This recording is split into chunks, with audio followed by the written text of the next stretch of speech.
Padahal yang kita bawa nanti waktu mati, inna awwala ma yuhasabu bihil abdu yaumal qiyamah. Yang pertama kali dihisab, dihitung dari seorang hamba nanti pada hari kiamat, sholat. Mau pegawai golongan 4A, B, C, D, E, tinggal. Baju seragam 4 lapis, tinggal. Yang dibawa hanyalah sholat. Terbujur kaku jenazah, belum lagi dikebumikan. Orang yang datang menjenguk jenazah kita tuh, orang tuh udah berbisik sesama dia, aku gantikan dia nanti ya. Kata sebelah, beres itu kita atur. Belum lagi masuk jenazah kita. Kalau dulu ada orang mengatakan belum lagi kering kuburan pos. Ini bukan belum kering, belum masuk lagi ke lubang. Udah diincar orang posisi kita. Tanya orang di warung kopi, kenapa dia cepat mati? Akulah nyantet dia itu kemarin. Saking kan mau cepatnya orang kita mati. Tapi kalau tak mati, kata Allah, tidak mati. Keberanian tidak membuat orang cepat mati, ketakutan tidak membuat orang lambat mati. Gak usah berani kali kau, nanti kau mati. Kau tak mati, kata Allah, tidak. Takut, sikit-sikit takut, sikit takut. Menyeberang sampai 3 kali lampu merah, takut. Mati juga. Keberanian tak membuat cepat mati, ketakutan tak menunda kematian. Keberanian tak mempercepat kematian, ketakutan tak menunda kematian. Boleh ditulis di baju kaos, tapi jangan dibawa sholat Jumat. Apa di masjid B.J. Habibie, nanti tengoknya kiki. Assalamualaikum warahmatullahi wabarakatuh. Saya berada di asrama Ma'had Az-Zahra, 4 lantai 36 kamar. Ada tak ada kita, asrama ini tetap jadi, anak-anak tetap menghafal Quran di sini, tetap jadi orang, tetap menjadikan amal jariah mengalir. Kita hanya sekedar menumpang tuah, mengambil berkah. Mari kita selesaikan bangunan ini melalui transfer ke BSI nomor rekening 767 7777227 atas nama Pendidikan Hajah Rohana, almarhumah mak saya. Nomor admin jangan lupa kontak ke nomor 0811 6650 026. Berkah selalu. Assalamualaikum warahmatullahi wabarakatuh.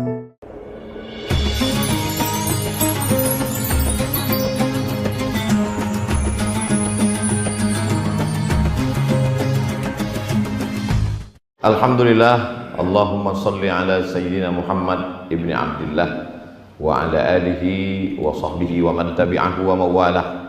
Subhanaka la ilma lana illa ma 'allamtana innaka antal alimul hakim. Rabbi shrah li sadri wa yassir li amri wa hlul 'uqdatam min lisani yafqahu qawli. Yang saya hormati bapak-bapak, ibu-ibu, pimpinan, pegawai, karyawan, keluarga besar BP Batam. Mudah-mudahan semuanya selalu diberikan istiqomah iman dan Islam, sehat zahir dan batin, diberikan kebaikan dunia akhirat. Amin ya rabbal alamin. Saya senang sekali bisa bertemu dengan Bapak Ibu di BP Batam. Begitu sampai tadi langsung disambut dengan rebana, Masya Allah.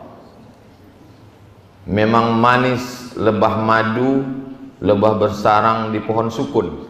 Suara rebananya merdu, sepertinya latihan sudah setahun.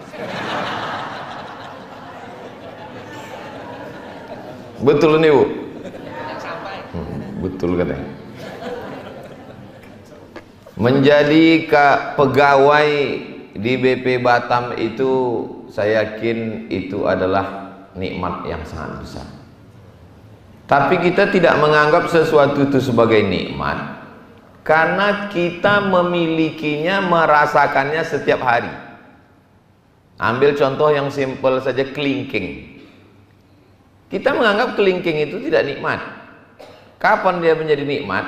Ketika lubang telinga kita gatal dan kelingking kita luka. Tak mungkin dikorek pakai jempol. Artinya sesuatu itu baru kita anggap sebagai nikmat kalau dia sudah tidak ada. Betapa banyak orang yang menganggap pekerjaannya itu menjemukan, membosankan, memuakkan. Tapi sesungguhnya pekerjaan itu sangat diingin-inginkan orang. Kalau tak percaya bekerja di BP Batam ini bergengsi, tanyalah sama orang yang pernah ikut tes nggak lulus-lulus. Kalau ada orang menganggap bahwa rumahnya itu membosankan, memuakkan, menjemukan, padahal rumah itu adalah rumah yang amat sangat diimpikan, dirindukan oleh orang yang, mohon maaf jangan tersinggung, yang masih ngontrak. Tolong kalau mendengar tausiah saya, satu kuncinya jangan tersinggung. Karena beberapa jamaah tersinggung pulang meninggal. Jadi perlu kadang kita menjadi orang lain. Coba kita tengok ada program di TV itu judulnya Andai Aku Jadi Kamu. Jadi hari Sabtu, hari Ahad, hari libur, cobalah jadi pengangguran yang kira-kira tidak ada pekerjaan, maka pekerjaan yang sedang kita geluti, yang sedang kita tekuni, itu sesungguhnya adalah satu kenikmatan. Kalau kita sudah bersyukur, hatinya bersyukur, lisannya insya Allah berzikir. Itu kata Nabi SAW, liyakun, hendaklah kamu mengambil qalban syakira wa lisanan zakira. Kalau hati bersyukur dengan pekerjaan besar hebat ini, maka insya Allah lisan pun akan berzikir alhamdulillahirabbil alamin. Dan berterima kasih kita kepada dia yang mengajarkan kita. Allahumma salli ala Sayyidina Muhammad wa ala ali Sayyidina Muhammad. Jangankan bapak ibu yang bekerja di BP Batam ini, saya aja yang datang kemari menyampaikan tausiah yang tidak terlalu lama dan tidak panjang, karena tertulis di sini waktu 15 menit. Kalau tak percaya nanti selesai tengoklah ada tulisan. Jangankan bapak ibu yang bekerja lama di sini sampai pensiun, saya saja yang tausiah cuma 15 menit ini kan dipoto ini tim media mengambil foto ini, habis ini nanti akan diupload tentu di TikTok asli. Gambar-gambar ini akan diupload di Instagram, langsung dibuat caption di bawah, Ustadz Somad menyampaikan tausiah di BP Batam. Langsung dikomen orang tuh, bukan kaleng-kaleng. Main. Jadi di antara nikmat yang terbesar adalah, apalagi saat ini, apalagi di negara kita, pekerjaan. Wa amma bi ni'mati rabbika hadis. Nikmat Allah itu syukuri, ceritakan, bangga. Di balik kesulitan yang luar biasa, Allah masih kita berikan kemudahan. Fa inna ma'al usri yusra. Inna ma'al usri yusra. Dengan seragamnya, dengan kantornya, dengan tempat bekerjanya, ada pula masjidnya. Berapa banyak orang mesti pergi ke luar negeri, bunyinya bergengsi, tapi sebenarnya hanya untuk, mohon maaf, mencari makan. Assalamualaikum Ustadz Abdul Somad. Waalaikumsalam. Boleh saya nanya Pak Ustadz? Boleh. Apa hukumnya sholat habis megang babi? Ini mau nanya apa ngetes ini? Serius Pak Ustadz, saya ini setiap hari mencuci babi Pak Ustadz. Habis itu saya mau sholat. Kamu kerja di mana? Saya kerja di tak boleh sebut nama negaranya, disensor. Apa kerja kamu di sana? Saya bekerja jadi asisten rumah tangga Pak Ustadz. Mau tak mau, suka tak suka, karena terikat kontrak 2 tahun saya mesti mencuci ini tiap hari. Nanti habis dicuci, saya sebagai muslim, saya merasa di lubuk hati paling dalam, tahu saya ini Pak Ustadz Arab, tapi ini kerja saya. Mengirim untuk sekolah anak, untuk istri, saya mesti sholat. Satu sisi saya menjawab, satu sisi menggenang air mata saya. Begitulah susahnya saudara-saudara saya untuk menyekolahkan anak. Real, true story, kisah nyata. Lalu gimana lah Ustaz menjawab? Ambil botol air mineral, isikan tanah ke dalam, masukkan air, goncang. Nanti habis kau mencuci badateba baya bawabi tadi, habis kau cuci itu, lalu kau cuci tanganmu pakai sama. Di sama itu dicuci tangan 7 kali, salah satunya dengan air lumpur. Boleh di tengah, boleh di awal, boleh di ujung. Nah, di awal dulu cuci pakai air tanah, habis itu baru kau siram pakai air suci, mensucikan, air mutlak, air bersih. Habis itu saya sholat Pak Ustadz. Habis itu sholatlah. Datang lagi WA, Ustadz, apa hukumnya sholat di WC? Aneh-aneh aja pertanyaan. Lama hidup banyak dirasa, jauh berjalan banyak ditengok, lama jadi ustadz, pertanyaannya macam-macam. Ya saya bilang WC itu najis, kotor, menyebut nama Allah aja tak boleh di WC. Allahumma inni a'udzubika minal khubuthi wal khaba'is, tak boleh. Kalau mandi, maaf cakap, mandi junub, di dalamnya ada WC, tempat mandi itu tak berpisah, menyatu, maka saat berniat tak boleh dilafazkan bismillah, tak boleh dalam hati. Begitu juga kalau berwudu, tak boleh bismillahirrahmanirrahim karena ada WC, kecuali yang terpisah. Makanya di beberapa tempat itu dipisah supaya kita bisa menyebut nama Allah. Kenapa pertanyaan kamu nih begini? Mau menguji ilmu tes fikih ini? Bukan Pak Ustadz. Saya bekerja, supervisor pengawas saya tidak mengizinkan kami sholat karena mereka berprinsip time is money, waktu adalah uang. Mereka tak kenal dunia, mereka tak kenal akhirat, mereka tak kenal Tuhan. Di mana kamu bekerja? Di negara ini Pak Ustadz. Jadi gimana caranya? Saya pura-pura permisi ke toilet, buang air, lalu saya sholat sesingkat-singkatnya. Saya baca hanya Al-Fatihah aja Pak Ustadz, ruku, i'tidal, sujud, duduk antara sujud, sujud, tasyahud, salam. Ambil anduk yang ada di situ, ambil kain, siapkan kain tipis, arahkan ke arah kiblat, sholatlah daripada tidak sama sekali. Begitulah susahnya saudara-saudara kita itu untuk mencari sesuap nasi, membiayai hidup keluarga. Jadi kita yang diberikan Allah kesempatan berangkat pagi, bismillah tawakkaltu 'alallah la haula wala quwata illa billah.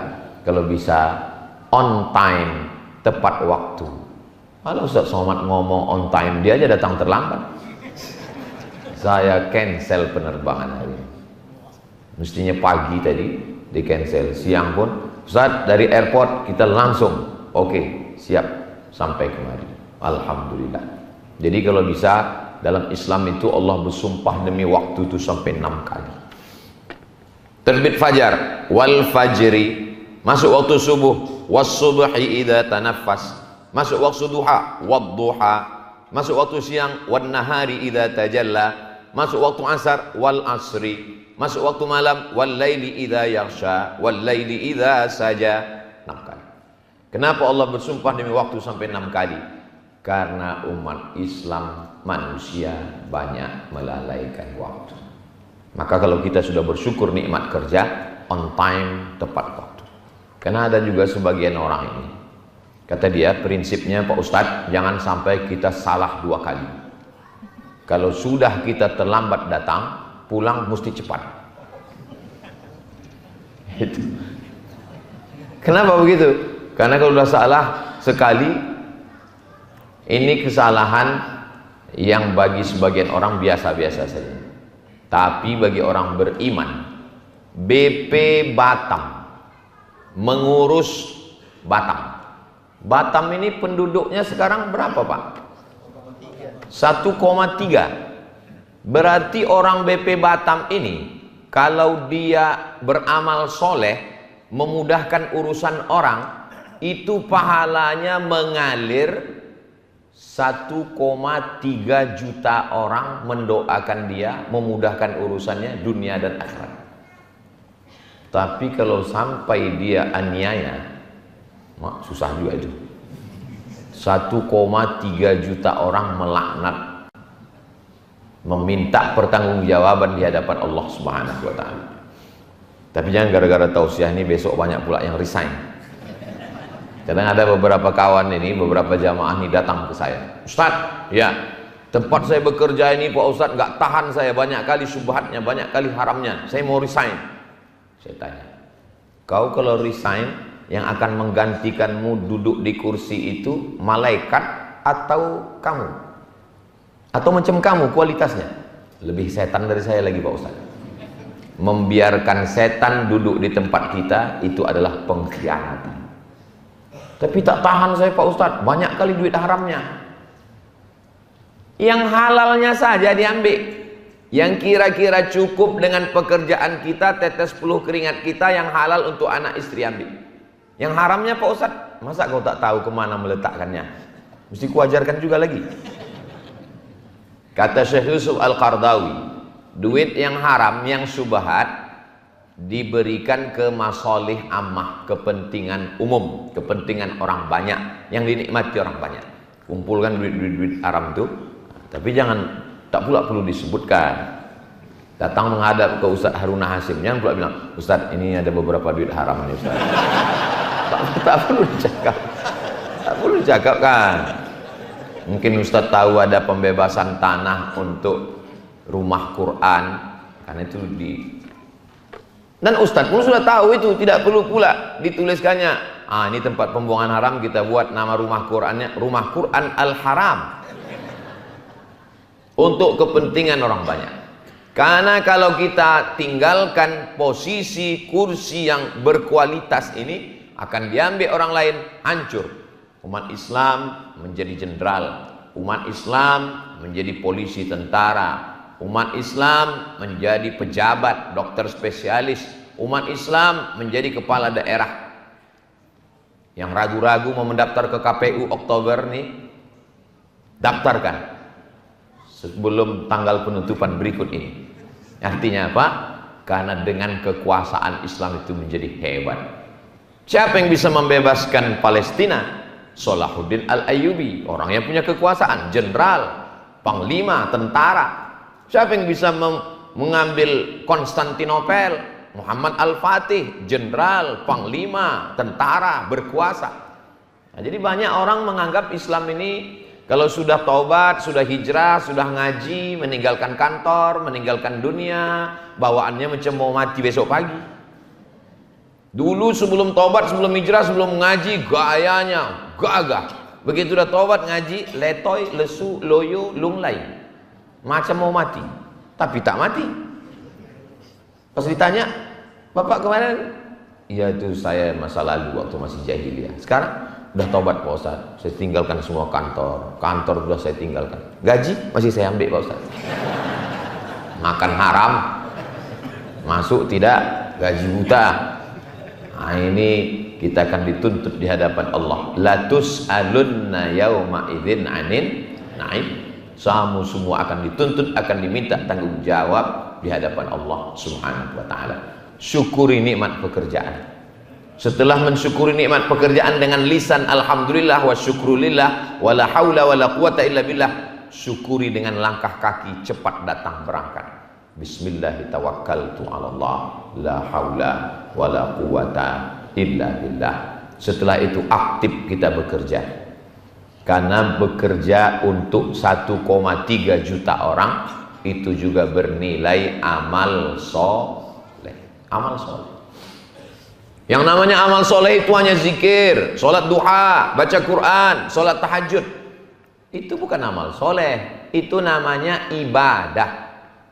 Yang amal soleh itu adalah pekerjaan yang nampaknya rutinitas, biasa-biasa saja, tapi dia bernilai ibadah. Ini masuk kantor ini bernilai ibadah. Tapi jangan pula salah paham. Ada juga sebagian pegawai ini, karena dia menganggap bekerja ini ibadah, lalu dia tak sholat lagi. Dia tetap di kantor buat laporan. Hayya 'alas shalah, kata Masjid B.J. Habibie. Kawan nanya, kok nggak sholat bro? Ini adalah ibadah. Itu pun tak betul juga. Saya pernah diundang kepala dinas acara halal bihalal. Ustaz, halal bihalal ke rumah Pak Ustaz. Nanti kawan-kawan dari kantor datang. Ya. Apa judulnya Pak? Judulnya tentang sholat Pak Ustaz. Loh, halal bihalal itu apa pula sholat? Halal bihalal itu silaturahim. Karena udah banyak pegawai ini tak sholat Pak Ustaz. Saya biasanya sebelum tausiah itu saya tanya dulu apa yang mesti disampaikan. Kecuali di BP Batam ini, tak sempat bertanya. Begitu sampai langsung kasih air minum. Begitu sampai langsung dikasih kue. Begitu sampai langsung diajak berfoto. Itu yang paling lama. Foto tuh bagus. Berfoto tuh bagus kalau bisa dicetak sebesar pintu. Saya foto saya dengan ulama-ulama, dengan Syekh Ali Jum'ah, dengan Syekh Yusri Jabr, dengan Syekh Saifuddin Najmuddin Al-Qurdi. Saya cetak itu semua. Setiap saya tengok mereka, yang sudah meninggal saya doakan, yang masih hidup saya doakan. Jadi foto itu gunanya adalah kalau kita lihat, kita ingat dan saling mendoakan. Mudah-mudahan kita selalu dalam kebaikan insyaallah. Amin ya rabbal alamin. Salat jangan sampai tinggal sesibuk apa. Orang ini kadang kalau Allah yang memanggil hayya 'alas salat jam 12.30, cuek aja dia. Pas ditanya, kau tak salat? Salat itu waktunya panjang. Itulah gunanya Allah. Kita pula diceramahnya. Kalau salah, prinsipnya satu saja. Kalau salah ngaku. Ini udahlah salah, tak mengaku, membolak-balik dalil. Itu kerja siapa? Iblis. Iblis itu kan begitu. Waktu Allah tanya, "Ma mana'aka alla tasjuda li Adam is amartuk?" Kenapa kau tak mau sujud kepada Adam? Mestinya Iblis jawab satu aja, "Aku salah ya Allah." Ini enggak. Apa kata Iblis? "Khalaqtani min nar." Kau ciptakan aku dari api. Wa khalaqtahu min tin. Dia dari tanah. Ana khairum minhu. Aku lebih baik daripada dia. Sudah salah, tak ngaku, menceramahi orang pula. Jadi kalau ada orang model begini di BP Batam, ini titisan iblis. Tapi yakin saya tak ada. Kalaupun ada dulu pernah mungkin ada, cuma sudah dicampakkan ke laut. Bapak Ibu yang dimuliakan Allah Subhanahu wa taala, aku salah, aku tak sembahyang. Aku salah, aku terlambat, tapi saya akan memperbaiki kesalahan-kesalahan saya. Acting the best, bagus. Mulai hari ini saya berubah. Apa halangan kita? Masjidnya bagus, cantik, dingin, tak ada halangan untuk sholat sama sekali.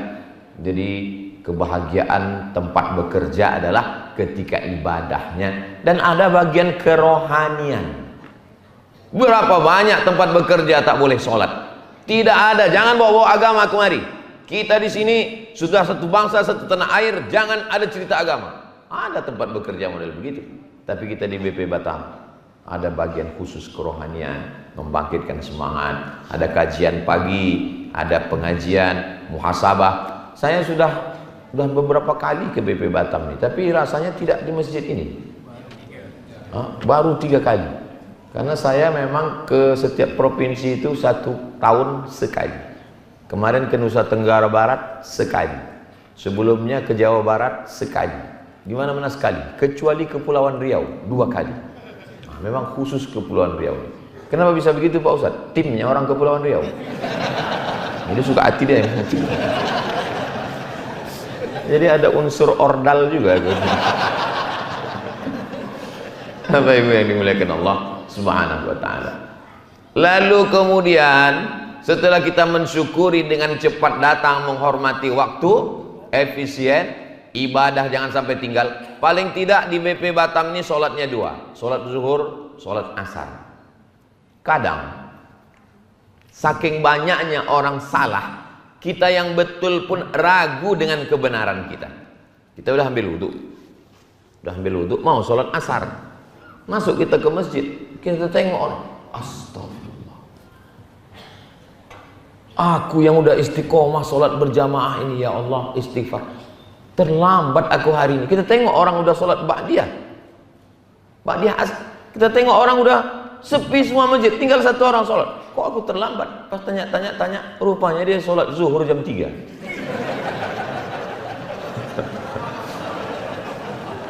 Menyatu wudhu zuhur dengan wudhu asar.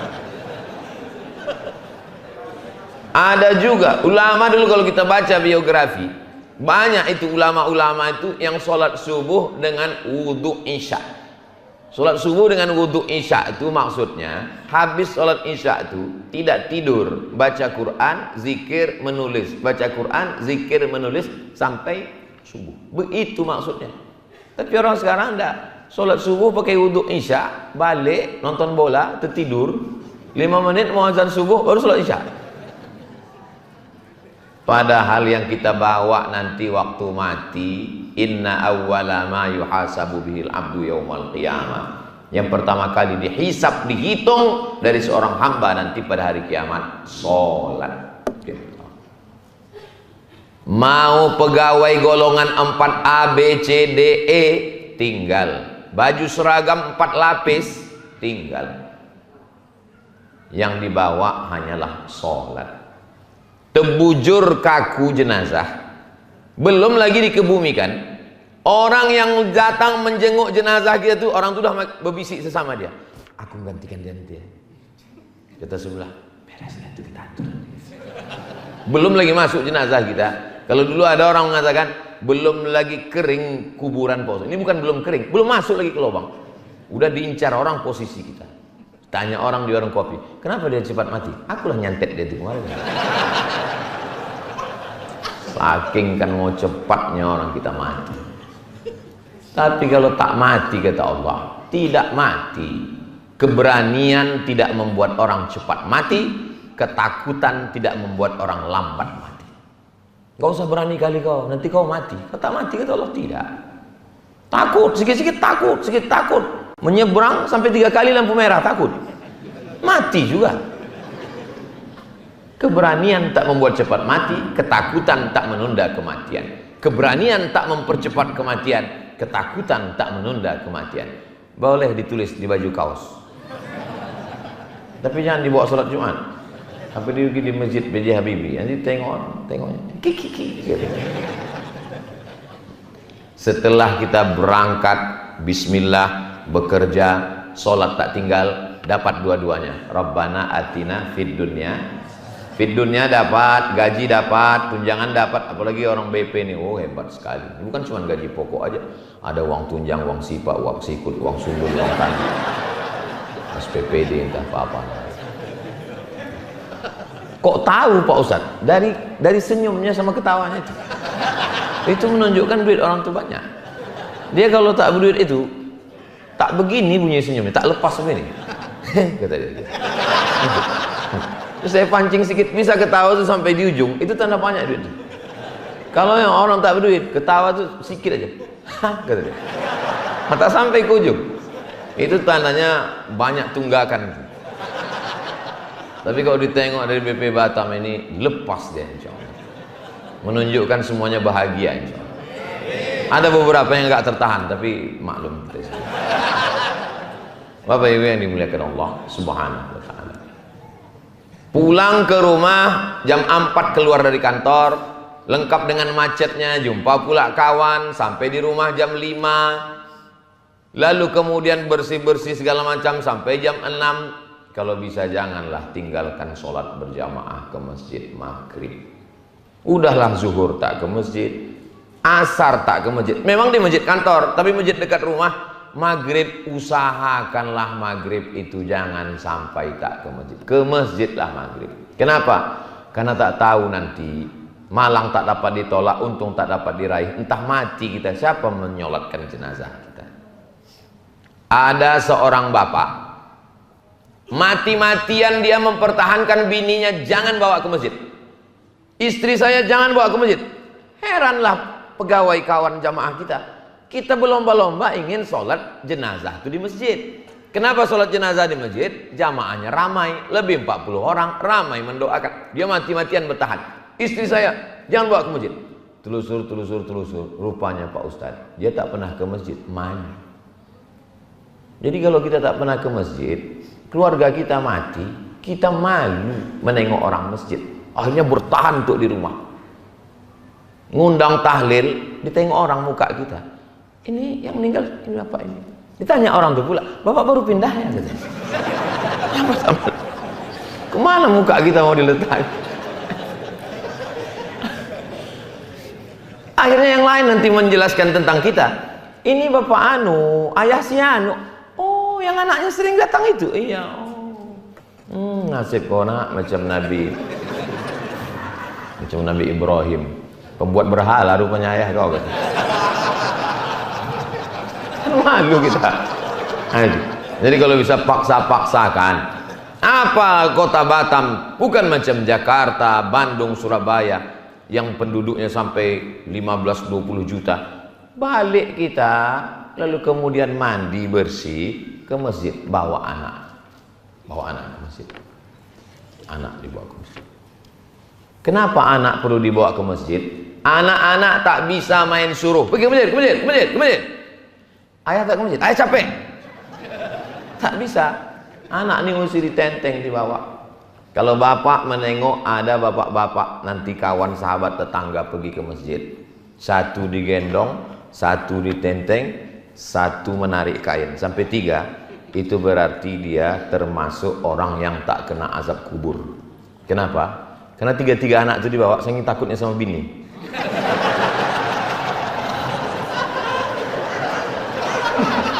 Kau udah kau tinggalkan dari pagi, nah ini bawa 3 nih, aku udah muak, aku dan stres aku di rumah ini gitu.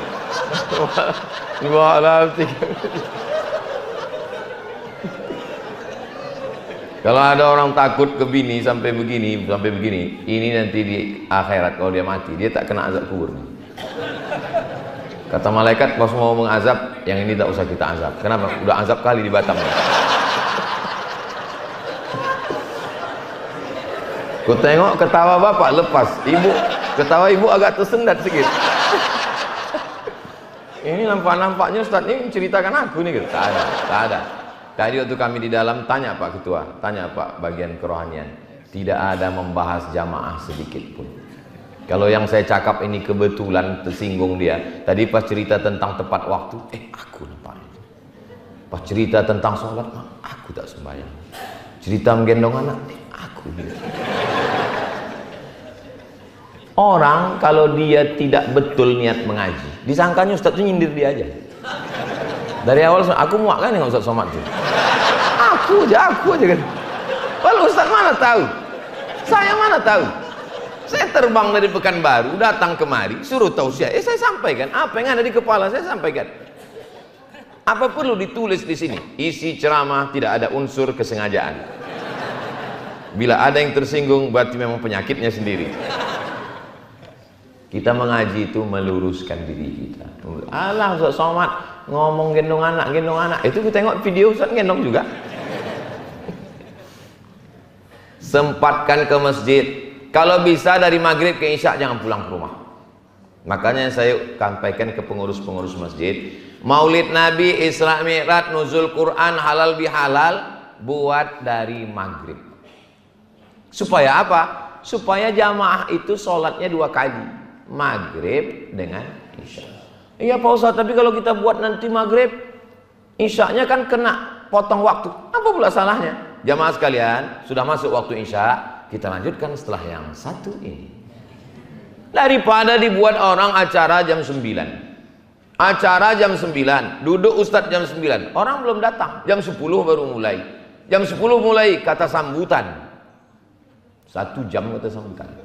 Jam 11 barulah Ustadz itu tampil. Bismika Allahumma. Jam 12 balik. Ulang jam 12, jam 1, jam 2, jam 3, jam 4, jam 5. Terlambat sholat subuh gara-gara maulid Nabi Isra Mi'raj. Bukan dapat sapaan Nabi, dilaknat Nabi. Dari maghrib ke isya. Pengajian tak usah panjang-panjang. Senin malam Selasa, fikih. Selasa malam Rabu, akidah sifat 20, wujud kidam baqa. Rabu malam Kamis, akhlak. Kamis malam Jumat, tafsir surat Yasin. Dari maghrib ke isya. Berapa dapat ayat surat Yasin? Selesai. Hatam surat Yasin, pindah ke juz amma. Pertanyaan dari jamaah, tulis di depan mimbar. Anda bertanya, Ustadz menjawab. Hubungi nomor kontak WhatsApp berikut ini. Saya lebih mau pertanyaan-pertanyaan itu ke saya melalui nomor WhatsApp dan kertas. Kenapa begitu? Biar jangan nampak kali saya bodoh. Karena kalau langsung pertanyaan, tak bisa kan, malu saya. Tapi kalau pakai kertas gitu, pas saya tengok, apa ini nggak berkualitas nih, padahal payah. Alah, Ustaz Somad tuh ngomongnya aja begitu. Itu kami tengok di YouTube tuh, semua pertanyaan tuh Ustaz jawab. Yang di-upload tuh yang bisa saya jawab. Yang tak bisa kami edit semua tuh. Jadi bagaimana kalau pengajian searah itu dari Ustadz saja, khutbah yang searah. Tapi jamaah kan banyak keluhan. Apa yang mau dia sampaikan? Makanya saya kalau pengajian subuh Rabu, Bapak Ibu yang tidak bisa langsung, itu setiap subuh Rabu baca Riyadhus Shalihin. Ngajinya sampai jam 6 subuh. Dari sholat subuh sampai jam 6. Dari jam 6 sampai ke setengah 7, sampai jam 7, itu lebih banyak pada pertanyaan. Jamaah itu kalau bertanya 3 gendang. Yang pertama, tak tahu. Yang kedua, dia udah tahu, mau ngasih tahu kawannya yang tak tahu. Yang ketiga, curhat tentang keluarganya. Dia sebetulnya mau ngasih tahu bininya, cuman dia termasuk yang tak kena azab kubur tadi. Jadi caranya ditanyakannya ke Ustaz. Dan saya selalu mengatakan jangan tulis nama di situ. Supaya apa? Supaya kita tidak mencari-cari orang. Dan selesai acara pengajian, semua kertas-kertas itu saya bawa pulang. Semua tak pernah. Saya bawa pulang, saya kumpul satu kardus, satu plastik, saya bakar. Kenapa tak usah tinggalkan di situ? Kalau saya tinggalkan di situ, selesai acara, dicari jamaah, tulisan siapa ini? Kau tanya tentang aku kemarin ya? Kelayuan juga gara saya. Kita bekerja jam berapa berangkat? Jam 7. Masuk kantor jam berapa? 7.30, jam 8. Lalu kemudian setelah itu 9, 10, 11, 12. Istirahat, break, sholat. 1, 2, 3, 4. 9 jam dengan orang lain. Dengan istri pulang sholat isya jam 8, 9, 10, cuma 2 jam. Dengan orang lain 9 jam. Dengan bini orang lain 9 jam. Dengan bini sendiri sudahlah 2 jam dipotong drama Korea, potong Real Madrid, Barcelona, Liverpool, PSMS, dipotong lagi membalas WhatsApp. Mau dibawa kemana hubungan kita? Pulang ke rumah, matikan handphone, duduk, gendonglah anak, berceritalah, bercengkrang. Karena kalau tidak begini, dikhawatirkan dengan bini orang 9 jam, dengan bini sendiri 2 jam, muncullah kata-kata peribahasa, witing trisno jalaran suko kulino, cinta tumbuh karena sering bersama. 9 jam jumpa, makan siang bersama, meeting bersama, rapat bersama, berawal dari nyaman, lama-lama curhat, lama-lama dari mulai berganti nomor, dari mulai berganti cerita sampai berganti cairan. Ustaz Somad ini ceramahnya jorok, kotor, mendengarnya aja kalian tak suka, apalagi melakukannya, menjijikkan. Tapi itulah yang terjadi. Apa? Nasi sudah jadi tai ayam. Inilah ibu nih, laki awak udah dilarikan orang, cerita bubur juga dia lagi.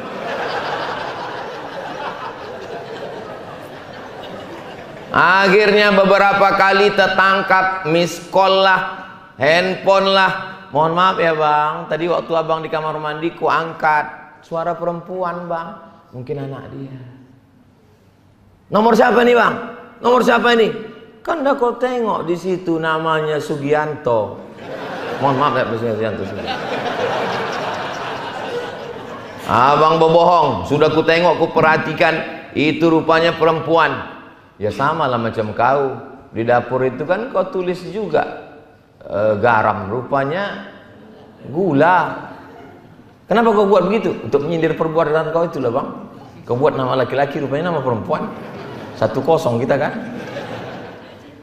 Kenapa bisa begini? Udah macam abang saya, udah macam adik saya, udah macam saudara saya. Berawal dari macam, berakhir dengan macam-macam. Waspadalah. Tapi insya Allah yang saya ceritakan ini di kantor-kantor lain, tapi di BP Batam.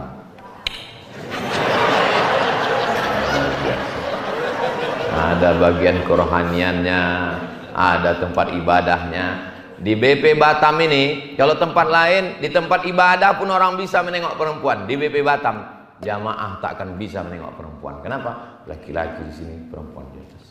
Cuma saya yang bisa nengok orang. Terjaga mata, terjaga pelihara perasaan dan lain sebagainya. Ustaz. Ya. Kata orang kalau kita banyak berzikir ini nanti dapat cahaya, katanya Pak Ustaz. Betul dapat cahaya. Malam tadi Pak Ustadz, pas jam 2 malam, kira-kira saya mau tahajud terbangun. Nampak saya di kamar saya itu cahaya Pak Ustadz, terang sekali. Cahaya apa itu Pak Ustadz? Itu bukan cahaya zikir, bini kau memeriksa handphone kau.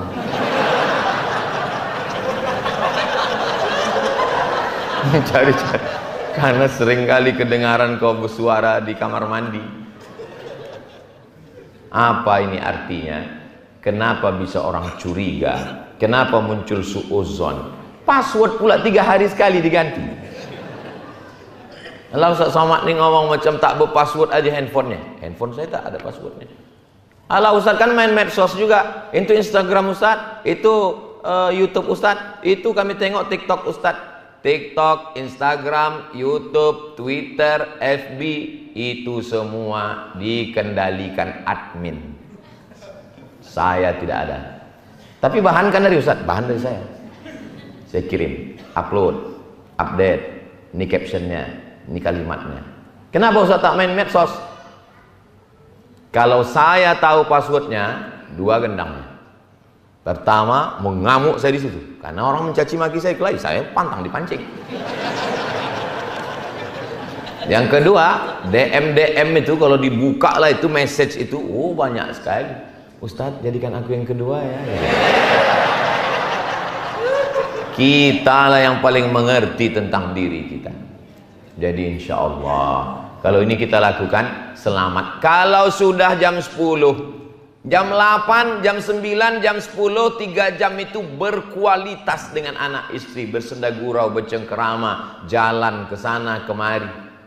Saya tahu ini saya nanti di Batam, Kepulauan Riau, malam Jumat, malam Sabtu, malam Ahad, 3 malam. Berarti malam ini terakhir tadi malam aku mesti jalan-jalan. Saya bawa jalan. Saya bawa jalan anak, istri. Oh jadi Ustadz jalan-jalan juga? Jalan. Macam mana Ustadz jalan? Sedang di sini aja orang kenal. Oh kalau di Pekanbaru mana orang tuh kenal? Saya pakai masker. Pakai kacamata hitam. Pakai topi.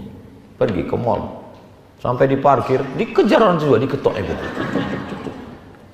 Penasaran saya buka kaca. Dari mana kau tahu aku?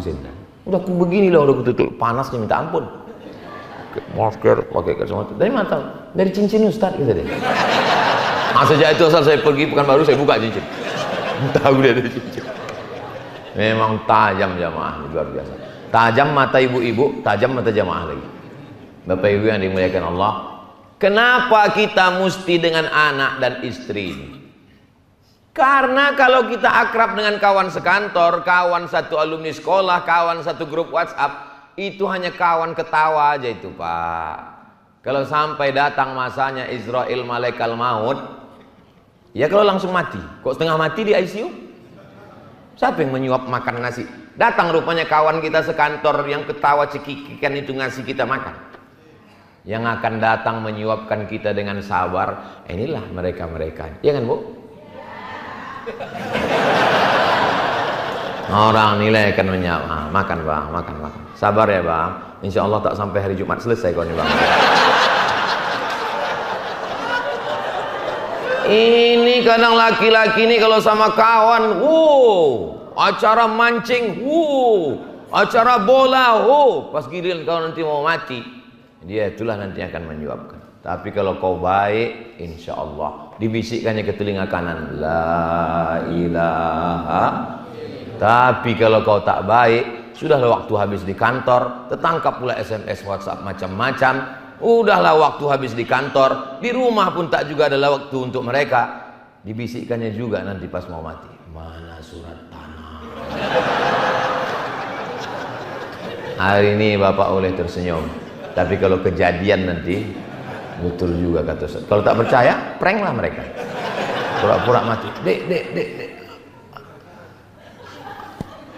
Saudara, takutnya kita ngeprank malaikat serius. Baru tahu.